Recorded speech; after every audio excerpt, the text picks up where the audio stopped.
오늘은 가장 큰 선물 이런 제목의 말씀 함께 나누겠습니다. 제가 고등학교 때였던 것으로 기억이 나는데요.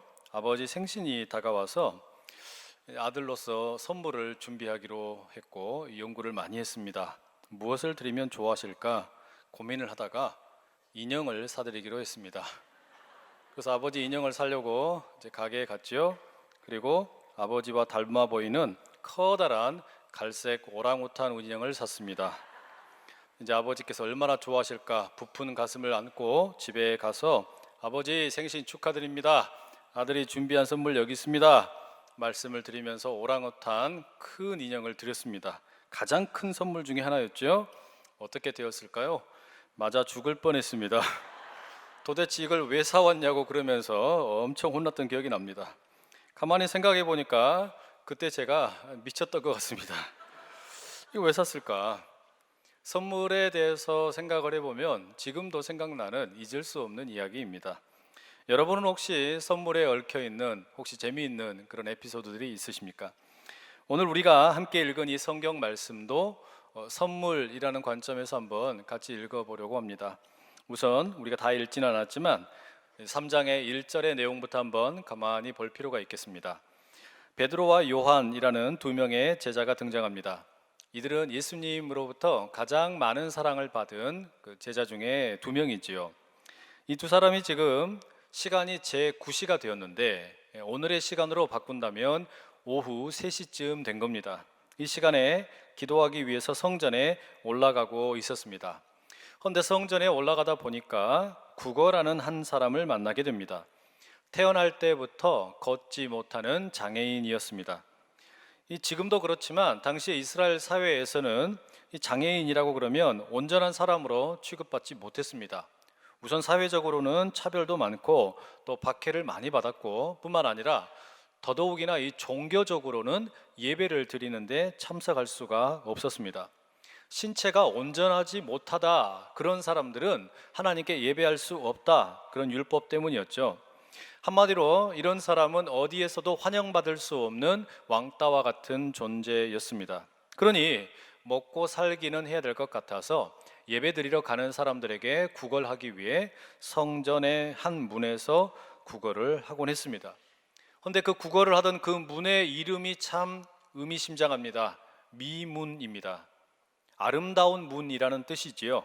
성전의 아름다움을 자랑하는 문입니다. 예배의 아름다움을 보여주는 문입니다. 하나님의 아름다움을 뽐내는 문입니다.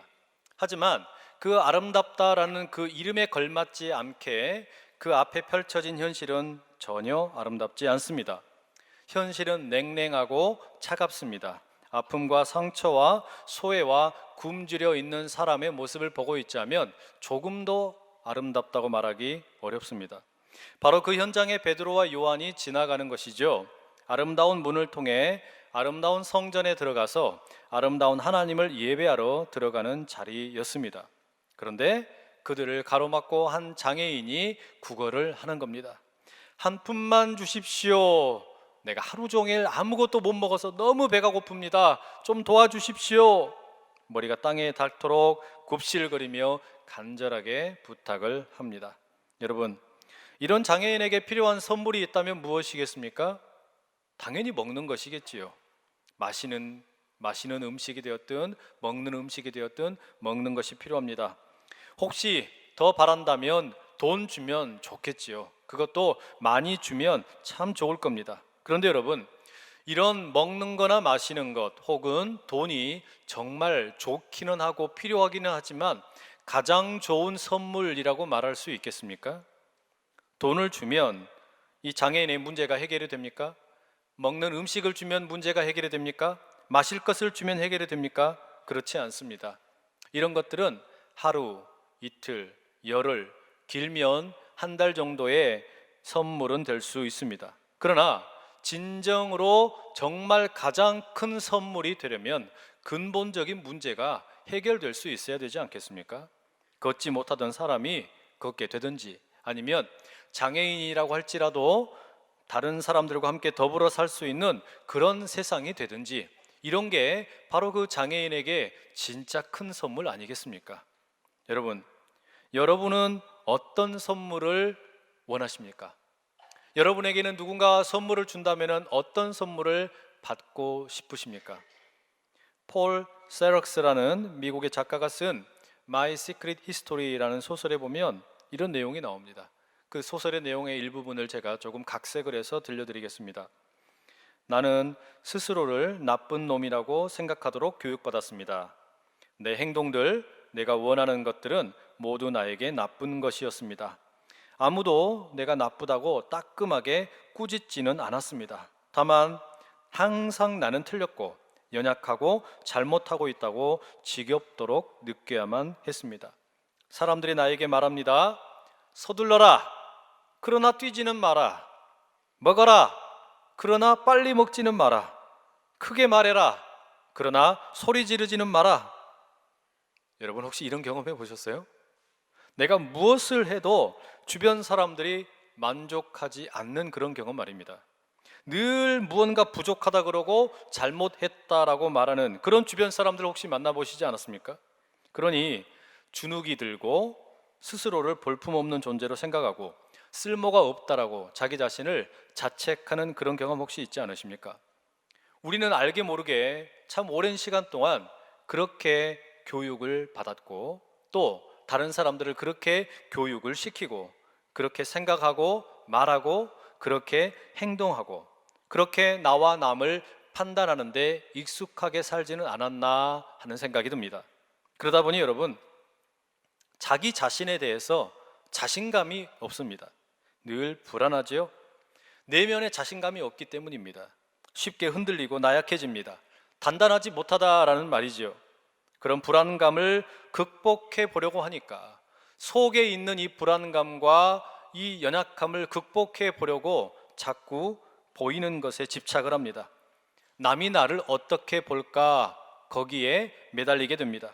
그래서 외모를 고치기도 하고 스펙을 쌓기도 합니다. 여러분 그러면 이런 겉으로 드러나는 것을 고친다고 해서 문제가 해결될 수 있을까요? 아니요. 해결되지 않습니다. 근본적으로는 마음이 바뀌지 않는 한 결코 해결되지 않습니다. 더 근본적으로는 우리 마음을 오염시킨 죄의 문제가 해결되지 않으면 이것은 해결될 수 없는 문제입니다. 여러분 주변을 한번 보십시오. 그리고 시내에 한번 나가 보십시오. 우리 한국 사람들은 아름다운 것을 참 좋아합니다. 지금은 관광객들이 좀 줄기는 했지만 중국인 관광객들이 한국에 오면 꼭 들리는 곳이 있다고 하지요. 화장품 매장입니다.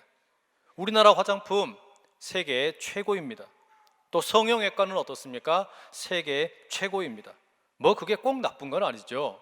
필요하면 찍기도 해야 되고 당기기도 해서 예쁘게 만들면 좋습니다. 다만 문제는 뭐냐면 그렇게 얼굴만 찍고 땡길 것이 아니라 우리의 내면도 좀 아름답게 만들어야 되지 않겠습니까? 보이지 않는다고 정작 너무나 소중한 것을 우리가 그냥 방치하고 있는 것은 아니냐 이런 말입니다. 어쩌면 죄가 원하는 것이 그런 것일지도 모릅니다. 죄라는 놈은 우리가 눈에 보이는 것에만 집중을 하게 만들고 보이지 않는 정작 가장 중요한 것에 대해서는 눈 감고 살도록 하는 것이 죄가 하는 일일지도 모릅니다. 환경도 그렇지 않습니까?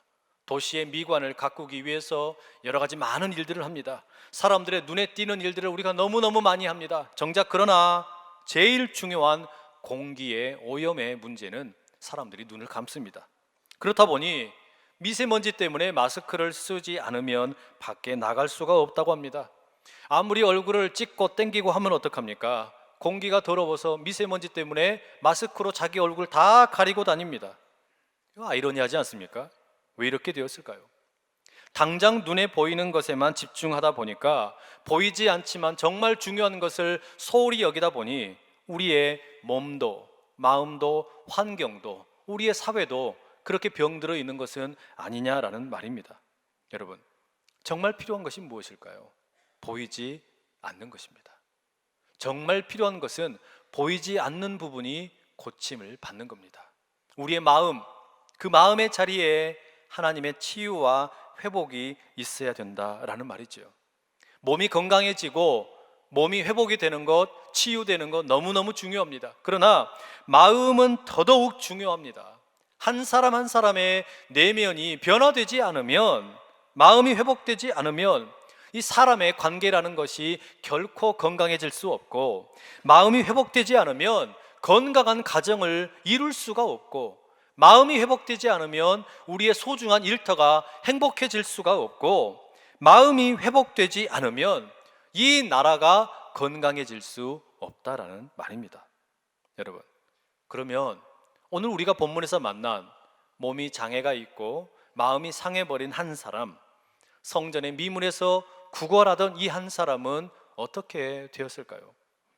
성전의 아름다운 문 앞에서 구걸하는 이 장애인을 마주한 베드로와 요한은 그냥 지나갈 수가 없었습니다. 무엇이라도 도와주고 싶은 마음이 들었겠죠. 그리고 가장 먼저 하는 행동이 뭡니까?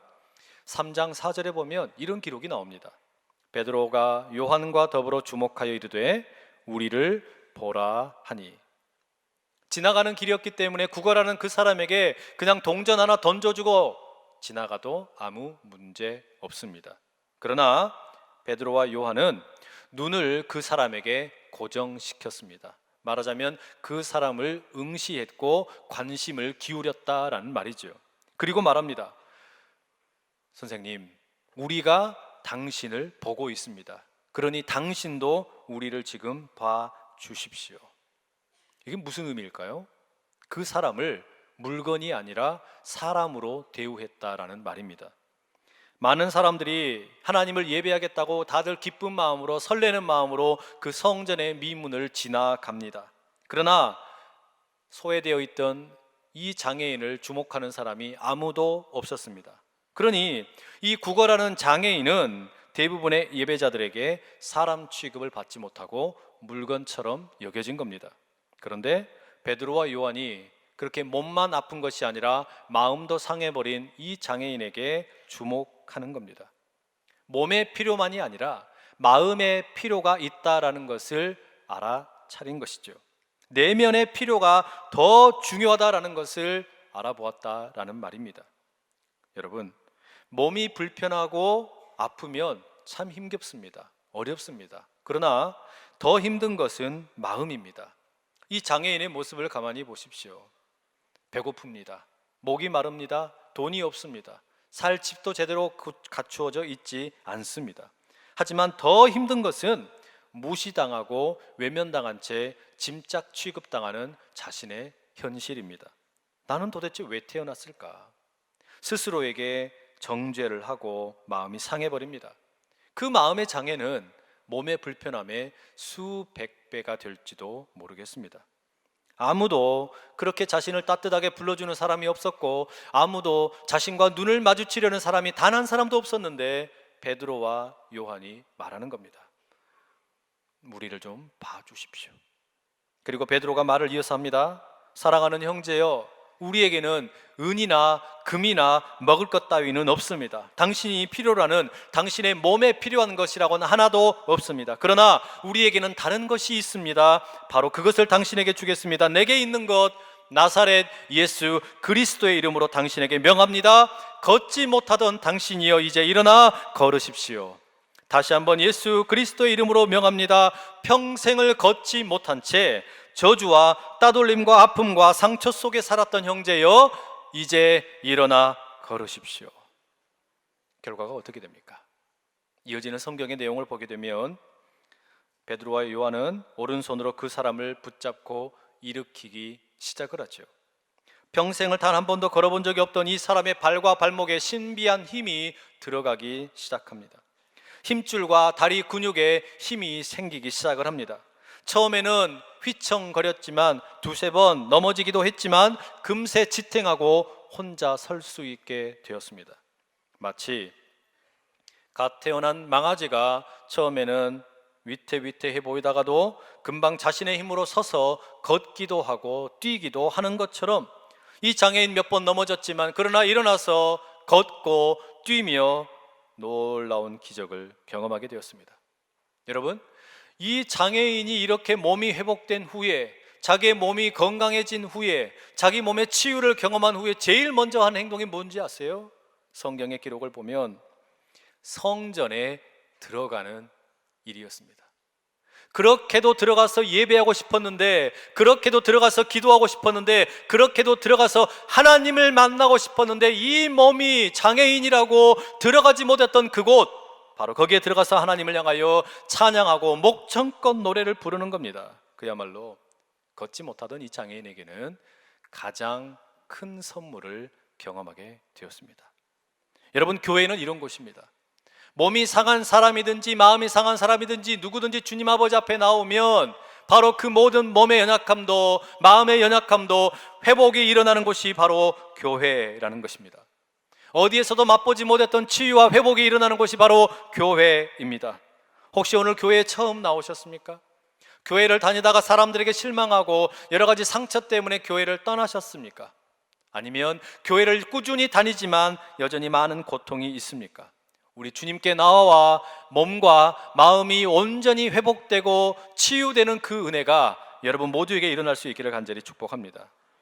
여러분, 우리가 보기에 이 치유됨, 걷지 못하던 자가 걷게 되는 것 정말 큰 선물이죠. 가장 큰 선물이죠. 헌데 성경에는 치유보다 더 큰 선물이 있다라고 우리에게 이야기해 줍니다.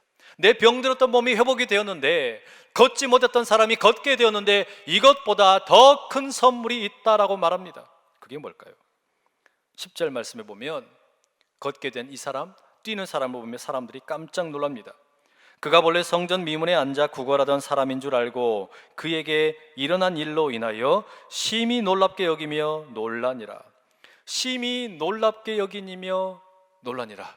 놀랐다라는 말을 두 번이나 쓰고 있지요. 우리말로는 놀랐다는 말, 똑같은 말이 두 번인 것처럼 보이지만 본래 헬라어에서는 다른 단어를 쓰고 있습니다. 처음에 놀랐다라는 것은 마치 그 테이저건에 맞아서 움직이지 못할 정도로 깜짝 놀라는 것을 말하는 거고요. 두 번째 놀랐다라는 것은 엑스타시라는 말의 어원이 되는 뜻인데, 이를테면 정신이 제정신이 아닐 정도로 놀랐다라는 말입니다. 움직이지 못한 채 정신이 제정신이 아닐 만큼 사람들이 놀랬다라는 거죠. 매일 지나가는 길에 보던 그 구걸하던 사람, 그 사람이 뛰어다니면서 성전에 들어와 하나님을 예배하고 찬양하니 얼마나 놀랬겠습니까? 이 일이 너무 신기했기 때문에 사람들이 베드로와 요한을 붙잡고 묻습니다. 아니, 도대체 어떻게 이런 일이 일어나게 되었냐? 어떻게 말도 되지 않는 이런 일이 일어날 수 있느냐? 그 비결을 좀 가르쳐 달라. 베드로와 요한에게 묻는 것이죠. 저는 이런 생각이 들었어요. 아마 이 장면에 성경 속에 기록은 없지만 많은 사람들이 돈다발을 들고 와서 나도 좀 고쳐주시오, 우리 가족도 좀 고쳐주시오, 우리 아내와 우리 남편도, 우리 아버지도, 우리 어머니도, 우리 자녀도 좀 고쳐달라, 그런 사람들 있지는 않았을까요? 어쩌면 지금 베드로와 요한은 수많은 사람들로부터 특별한 대접을 받는 영웅이 되었을지도 모르습니다. 여러분, 지금도 그러지 않겠습니까? 예배드리고 있는 여러분들 가운데 커다란 중병을 앓고 있는 분이 계시는데, 제가 기도했더니 또는 제가 막 장풍을 쐈더니 막 나아버렸다? 어떻게 될까요? 여러분들이 깜짝 놀라겠죠. 장애를 앓고 있는 분이 계셨는데 장애가 갑자기 다 나아버렸다? 엄청나게 놀랄 겁니다. 그러면 제가 인기 스타가 될지도 모릅니다. 그러죠? 그런데 여러분, 실제로 우리 교회에 그런 일들이 많이 있습니다. 병들었던 사람이 병이 낫기도 하고, 마음이 무너졌던 분들, 그래서 부부가 이혼의 위기까지 갔다가 다시 합치게 되는 일도 있고, 자녀를 낳지 못했던 부부가 하나님께 기도했더니 자녀를 출산하게 되는 일도 있고, 참 신기하고 놀라운 일들이 많이 일어납니다. 이런 일들은 지금도 얼마든지 일어난다라는 말이죠. 어떻게 이런 일이 일어날 수 있을까요? 저의 대답은 베드로의 대답과 같습니다. 12절 말씀에 이렇게 기록되어 있죠.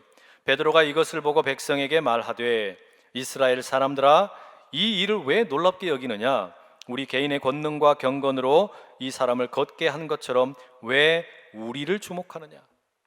놀란 사람들이 베드로와 요한을 주목하면서, 와, 대단한 능력의 사람들이다, 당신에겐 정말 특별한 능력이 있나 보다, 나에게도 그 능력을 좀 나누어 달라고 이렇게 부탁을 하는데, 베드로는 확실하게 선을 긋습니다. 이것은 내 능력이 아니다. 이것은 나로부터 나오는 능력이 아니다. 분명하게 선을 긋는 것입니다. 그러면 이 능력은 누구의 것입니까? 이어지는 대답에서 베드로가 분명히 말합니다. 이것은 나로부터 나온 것이 아니라 예수 그리스도의 이름으로부터 나온 것이라고 분명히 선포하고 있는 것입니다. 그래서 16절에 이렇게 말하지요. 그 이름을 믿음으로 그 이름이 너희가 보는 아는 이 사람을 성하게 하였나니 예수로 말미암아 난 믿음이 너희 모든 사람 앞에서 이같이 완전히 낫게 하였느니라. 여러분, 이겁니다.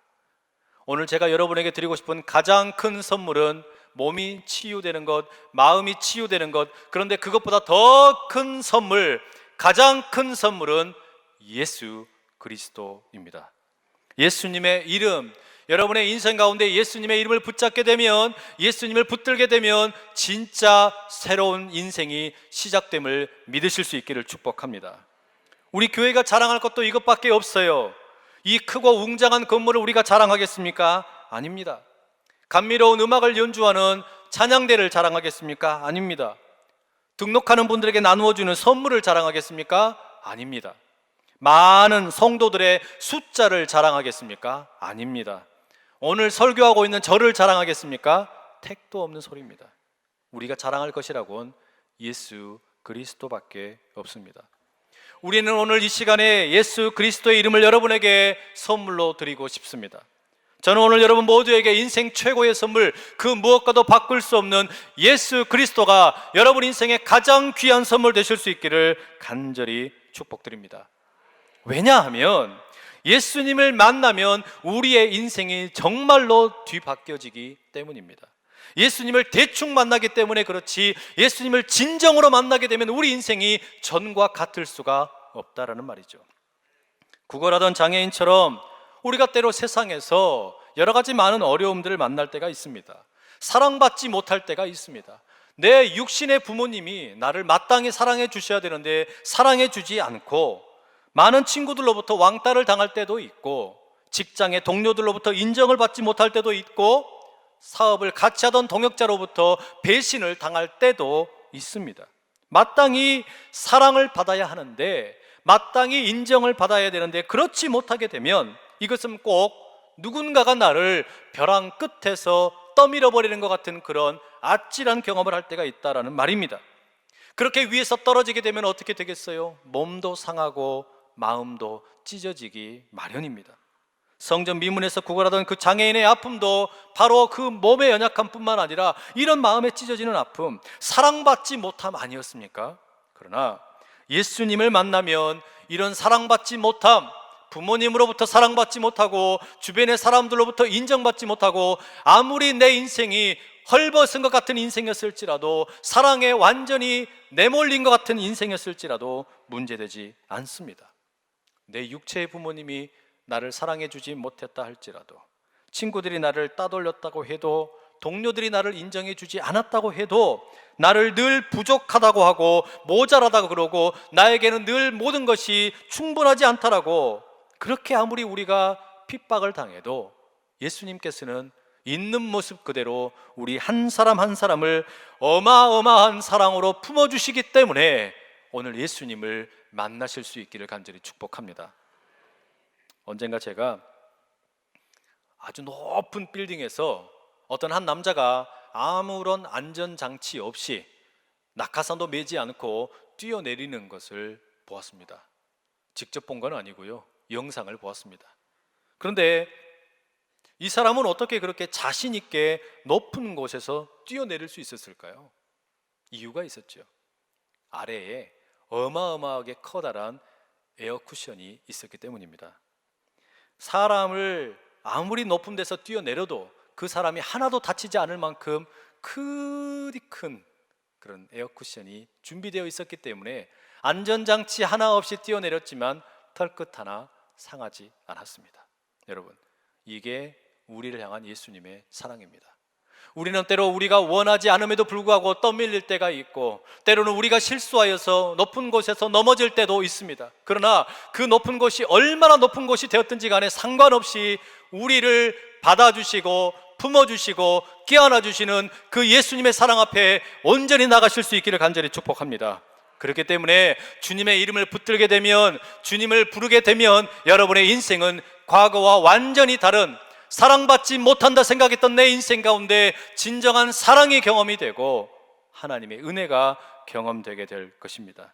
그러니 권면드립니다.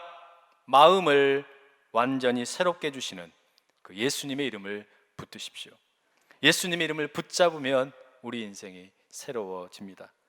예수님과 함께하게 되면 날이 좋아도, 날이 좋지 않아도, 날이 적당해도 모든 날이 행복합니다. 도깨비가 아니라 예수님과 함께하여 모든 날이 행복한 날 되실 수 있기를 간절히 축복합니다. 우리는 그런 마음으로 찬송가 272장을 이렇게 부르곤 합니다. 고통의 멍에 벗으려고 예수께로 나갑니다.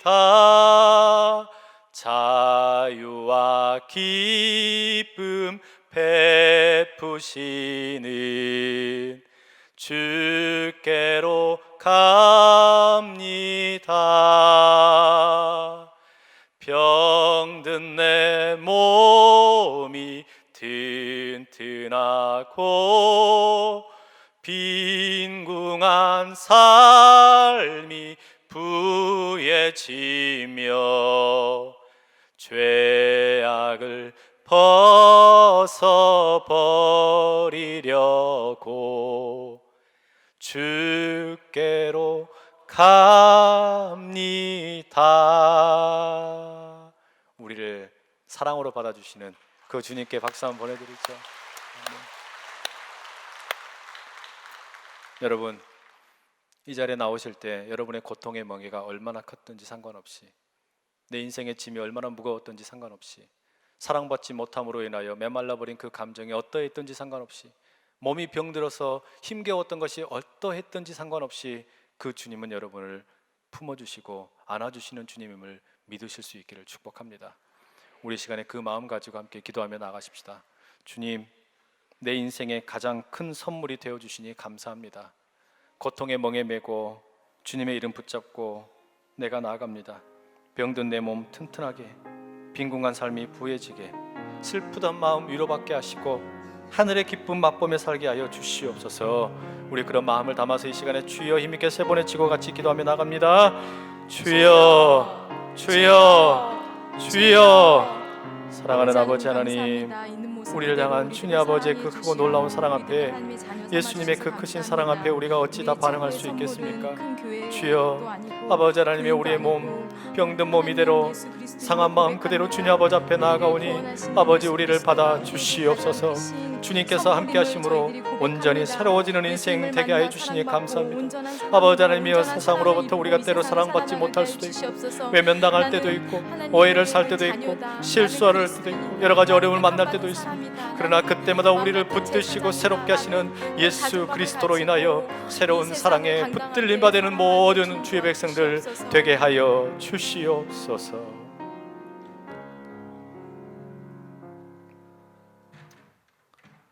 오늘 이 자리에 처음 나온 새 가족 한 분 한 분을 위해서 영접 기도를 대신하여 올려드립니다.